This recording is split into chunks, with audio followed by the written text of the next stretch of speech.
నేను ఫ్యాన్స్తో మాట్లాడినప్పుడు మాత్రం బ్లడ్ బ్యాంక్లో మా నాన్నగారిని కలిశారనమాట.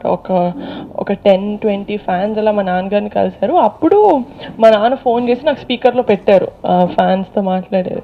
మా నాన్న మాట్లాడిన తర్వాత వాళ్ళకి ఏంటి ప్రాబ్లం అసలు అనేది మాట్లాడిన తర్వాత మా నాన్న దానికి ఆన్సర్ చెప్పిన తర్వాత నాతో మాట్లాడినప్పుడు నాకు అప్పటి వరకు ఉన్న ఒక చిన్న ఇన్సెక్యూరిటీ ఫీలింగ్ ఫ్యాన్స్తో ఆ రోజు మాట్లాడిన తర్వాత డెఫినెట్గా పోయిందని చెప్పాలి. ఎందుకంటే ఎంత స్ట్రెంగ్త్ ఇచ్చారంటే జస్ట్ వాళ్ళ వర్డ్స్లోనే, అది నిజంగా వాళ్ళు యాక్షన్ లాగా చెయ్యకపోయినా వర్డ్స్తోనే నాకు ఎంత స్ట్రెంగ్త్ అనిపించిందంటే, అమ్మ మీరు వరీ కాకండి, మేము మీకు ఎప్పుడు ఉంటాం, పెద్దనాన్న గారిని చూసుకున్నాం, డెఫినెట్లీ ఇండస్ట్రీలోకి మీరు వస్తుంటే ఒక మా సిస్టర్ లాగా వస్తున్నారు కాబట్టి మిమ్మల్ని డెఫినెట్గా ప్రొటెక్ట్ చేస్తాం, మీ ఆశ కాబట్టి మీది మీ ప్యాషన్ కాబట్టి మీరు ఎలాగైతే నేను డాక్టర్ చేస్తా అంటే ఫ్యాన్స్ వచ్చి ప్రాబ్లం చేయరు, ఎవరికి ప్రాబ్లం ఉండదు, నిహారిక డాక్టర్ అయింది లేకపోతే కలెక్టర్ అయింది ఏదో ఒకటి అనుకుంటారు.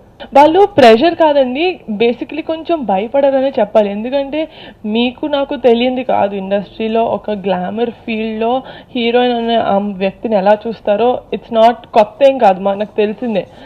సో వాళ్ళకి మేబీ అదర్ పీపుల్ మా అన్నయ్య గారి కూతురు కాబట్టి మా కూతురు లాగా కాబట్టి నన్ను అలా చూడడం వాళ్ళకి ఇంట్రెస్ట్ లేదు, వాళ్ళు అది భయపడ్డారు. But once I told them నా గ్లామర్ రోల్స్ అన్ని ఇంట్రెస్ట్ లేదు, నా మెయిన్ ఫోకస్ ఇస్ యాక్టింగ్, నేను అందుకని వచ్చా ఇండస్ట్రీలోకి అని చెప్పిన తర్వాత వాళ్ళు అర్థం చేసుకొని చాలా సపోర్టివ్గా ఉన్నారు. సో నేను ఎంత మెగా ఫ్యామిలీ నుంచి వచ్చినా కూడా మేబీ ఫస్ట్ సినిమా మా ఫ్యామిలీ మీద ఉన్న ఇష్టంతో చూస్తారేమో కానీ నెక్స్ట్ సినిమా నుంచి నా యాక్టింగ్ బాగాలేకపోతే థియేటర్కి ఒక మనిషి ఒక పూరుకు కూడా రాదు, నేనే వెళ్ళను. నిజంగానే మా అన్న సినిమా అయినా కానీ మా అన్న అని చెప్పి నేను సినిమా ఒక్కసారి చూడగలుగుతానండి, నిజంగా బాగాలేకపోతే ఎన్నిసార్లు అని చూస్తాను.